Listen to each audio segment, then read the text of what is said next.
L'invité de Smart Impact, c'est Alexandre Guérin. Bonjour. Bonjour, merci de m'accueillir. Bienvenue, vous êtes le directeur général d'Ipsos en France. Ipsos qui vient de publier son étude Global Trends. C'est juste pour prendre conscience de ce que ça représente. C'est combien de personnes interrogées dans le monde, surtout ça représente combien de pays, quoi. Alors, Ipsos Global Trends, c'est une enquête extrêmement ambitieuse. On interroge plus de 50 000 personnes dans le monde, dans 50 pays. On couvre les 3/4 de la population mondiale et 90% du PIB mondial. Donc c'est une enquête extrêmement riche, extrêmement dense, complètement globale. Qui donc existe depuis 10 ans de Global Trends. C'était quoi l'ambition quand elle a été lancée ? Alors, on fête le 10e anniversaire. Et l'ambition à l'époque, c'était de comprendre quelles étaient les tendances de fond et quels étaient les signaux que l'on pouvait capter pour les décideurs, qu'ils soient publics ou privés. Donc c'est vraiment un outil, c'est une boussole en fait, dont se servent à la fois les institutions publiques et les entreprises privées pour comprendre le monde et trouver un moyen de s'y positionner. Et alors, pour l'un des thèmes qui est un des thèmes majeurs de Smart Impact, la transformation environnementale et sociétale, à quel point vous voyez cette préoccupation grandir, ou pas d'ailleurs, dans ces 3/4 de l'humanité? Alors la bonne nouvelle, c'est qu'on atteint aujourd'hui, je pense, un consensus mondial sur le fait que si on ne change pas, on court à la catastrophe. On est quasiment à 80% dans tous les pays du monde. Il y a des variations, bien évidemment. Et la France, on est à 80%. Et là, maintenant, c'est stable. Donc ce consensus, il existe. La question, c'est plutôt, qu'est-ce qu'on fait? Et là, on voit que pour 2/3 des personnes, notamment en France, il n'est pas trop tard pour agir. Ça, c'est la bonne nouvelle. Par contre, là où le bas blesse, c'est quand on demande aux personnes, est-ce que vous pouvez changer? 3/4 des Français nous disent, moi, je fais déjà le maximum. Oui, alors ça, c'est vraiment l'un des chiffres qui m'a... Il y a une affirmation, vous proposez un certain nombre d'affirmations. Je fais déjà tout ce que je peux en matière d'environnement. Et alors, à cette question, on a 72% de la population mondiale qui répondent, je fais déjà tout ce que je peux, 69% en Europe et 73% en France.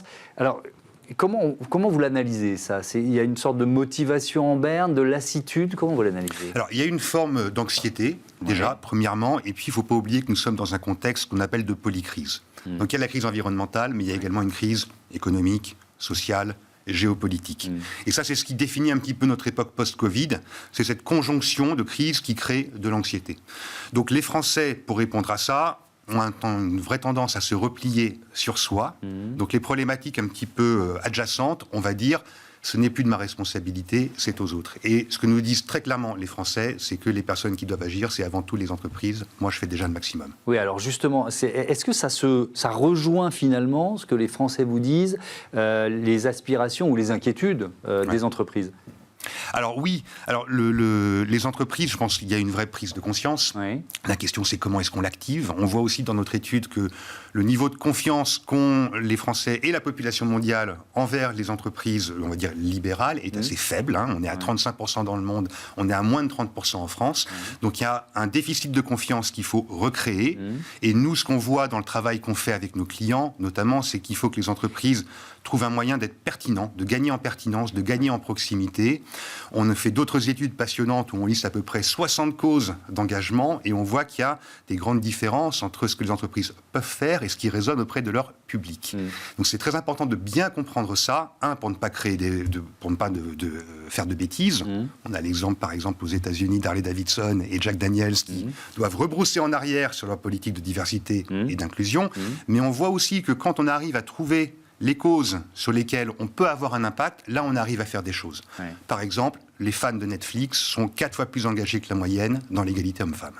Intéressant. Je vous pose cette question sur l'engagement des entreprises, parce qu'on commence, et un peu dans cette émission, peut-être pas forcément à l'antenne, mais un peu dans les discussions, à avoir un drôle de discours sur l'environnement, c'est plus à la mode. Vous voyez ce que je veux dire? Et ça rejoint cet effet de lassitude ou cet effet de polycrise, et finalement, cette crise-là, on va la laisser un peu de côté pour l'instant, quoi. Exactement. Et donc, il faut réussir à trouver la bonne hiérarchie. Je rappelle que les plus grandes préoccupations des Français aujourd'hui sont sur des thématiques régaliennes, de pouvoir d'achat, de sécurité, etc. L'environnement, ça monte et ça descend en fonction des aléas climatiques.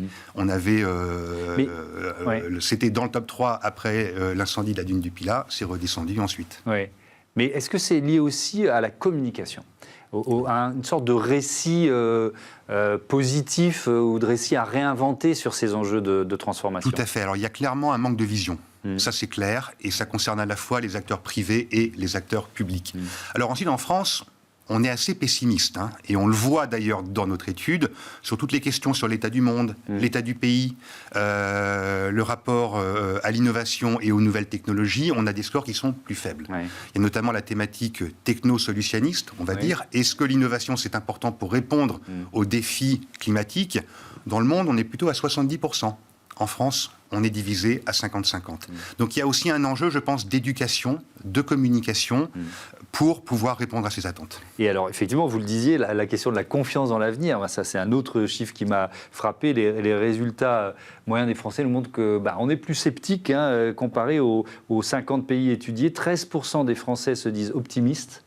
Et c'est 18 points de moins que la moyenne mondiale. C'est quand même beaucoup. Et je pense que ça peut être quand même un handicap pour un pays. Comment vous l'expliquez, ça ? Cette continuité dans le pessimisme à la française. Parce que là, vous avez 10 ans de recul. Complètement. Alors, c'est quelque chose qu'on voyait même avant. Donc, il y a une exception culturelle française, on va dire, et qu'on voit dans toutes les études. Donc, ça, c'est le premier point. Mais il n'y a pas que ça. Il y a le contexte de polycrise, il y a un sentiment d'abandon. Ce qui progresse le plus dans notre étude, par exemple, c'est la crainte des Français que tous les dispositifs sociaux de protection ne seront plus au niveau. Donc ça, c'est quelque chose aussi sur lequel on voit une forte progression. Et ensuite, et ça c'est peut-être spécifique à la France, les Français, face à cette absurdité du monde, on va dire, face à ce manque de vision, ont une tendance à se replier sur soi, ont une tendance à se replier sur leur cercle immédiat. Et le grand paradoxe de l'enquête, c'est que 13% des Français sont optimistes pour le monde, 21% pour leur pays, mais pour moi et ma famille, à 59%, ça va bien. Donc les Français arrivent à trouver des mécanismes pour retrouver un petit peu de confiance et d'optimisme, mais ça se fait au niveau extrêmement local. C'est dans mon cercle premier. Et là, on retrouve aussi d'autres choses qui sont intéressantes. Il y a un regain de la nostalgie. Est-ce que je veux que mon pays redevienne ce qu'il était avant ? Là, on est sur des niveaux très élevés, à 70%. En France ? En France, et ça c'est également plus qu'ailleurs ? En protection, tout à fait. Et est-ce que je vis dans le présent parce que l'avenir est incertain ? Là aussi, on a des très hauts scores, à plus de 70%. Donc on trouve aujourd'hui, en France, ce paradoxe entre une situation qui est angoissante, mais une forme d'hédonisme dans mon premier cercle, extrêmement poussé, qui quelque part définit un petit peu notre culture aussi. Oui, c'est vrai. Mais en vous entendant, je me dis, est-ce que les JO peuvent changer quelque chose ? Alors l'étude, elle a été faite avant, j'imagine. Alors elle a été faite avant, oui. Exactement. Mais ça m'intéresserait de savoir, parce que ça a été un moment où on a fait nation, on s'est prouvé un certain nombre de choses, dans la capacité à organiser un tel événement. Il y a une sorte de fierté nationale, d'ailleurs, qui a été évaluée récemment, je crois que c'était chez nos confrères du Parisien aujourd'hui en France. Qu'est-ce qui peut Est-ce que c'est une parenthèse ? Ça y est, c'est fini, on est reparti dans la polycrise dont on parle, ou est-ce qu'il peut y avoir une vague sur laquelle surfer ? Alors, il y a eu un avant et après JO, ça c'est clair. Et d'ailleurs, l'étude du Parisien, on l'avait faite avec eux. C'était une chose qu'ils l'avaient faite. Et on était passé de, on va dire, 2 tiers des Français qui n'y croyaient pas, qui n'étaient pas intéressés, à un renversement, 2 tiers des Français extrêmement contents. Et ce qui s'est passé, c'est qu'on a retrouvé un petit peu de ce vivre ensemble qui nous manquait, qui nous faisait défaut. Ça a été une pause. Et les commentaires qu'on peut avoir assez qualitatifs aussi montrent bien que ça a recréé de l'échange avec des gens avec lesquels on n'échangeait pas forcément. Donc il y a eu quelque chose d'assez nouveau. Ça a fait beaucoup de bien au pays. Combien de temps est-ce que ça va durer ? Là est la question. Mais c'est pour ça que votre étude, qui est passionnante, vous nous disiez, elle est décortiquée par les chefs d'entreprise ou par des régions, des collectivités. Donc, qu'est-ce qu'ils peuvent faire des JO ? Moi, j'ai pas la réponse, et je pense que le défi est collectif. Mais ils doivent se poser cette question aujourd'hui. Alors, moi, quand on décortique cette étude avec nos clients privés, moi, je vois 4 grands thèmes. Le premier, c'est de bien aligner votre positionnement corporate avec des causes sur lesquelles vous pouvez avoir un réel impact. On ne peut pas tout faire. D'accord. Je dis souvent que les entreprises ne vont pas changer le monde, mais elles peuvent changer leur monde. Et ça, on le voit dans les études, c'est extrêmement important. Deuxièmement, dans l'offre même des entreprises, tout ce qui va tourner autour du local, du vivre ensemble, du partage, de l'expérientiel. Il y a clairement une forte demande pour ça, et on voit des clients qui pivotent vers ça. Troisième grande leçon, dans toutes les communications, dans tout l'engagement, on a besoin d'empathie. On a besoin de recréer du lien humain. C'est une valeur cardinale aujourd'hui pour ne pas être hors sol, en fait, tout simplement. Et d'ailleurs, c'est un commentaire qui pourrait aussi concerner nos décideurs politiques également. Et le quatrième ? Et le quatrième, tourne autour du monde des ressources humaines, je trouve, puisqu'on a beaucoup entendu parler ces derniers temps, dans un monde post-Covid, de télétravail, de désengagement, de grandes démissions, etc., etc. Mais ce qu'on voit dans notre étude a tendance à démontrer le contraire. Les Français ont de plus en plus envie de faire carrière. On est passé de 30 à 37% en 10 ans, à plus de 50% sur les jeunes. Et donc, je pense qu'il y a un grand malentendu, en fait, qui est sans doute un malentendu générationnel entre les personnes qui embauchent et les personnes qui arrivent sur le marché du travail. Et les thématiques de sens, de contenu du travail, de transparence sur la progression, ça, ce sont des choses aujourd'hui sur lesquelles on voit qu'il y a un malentendu dans les entreprises et on encourage, bien évidemment, tous nos clients à y travailler. Merci beaucoup, Alexandre Guérin, et à bientôt sur Be Smart for Change. On passe tout de suite à notre débat, la place du vélo dans nos villes.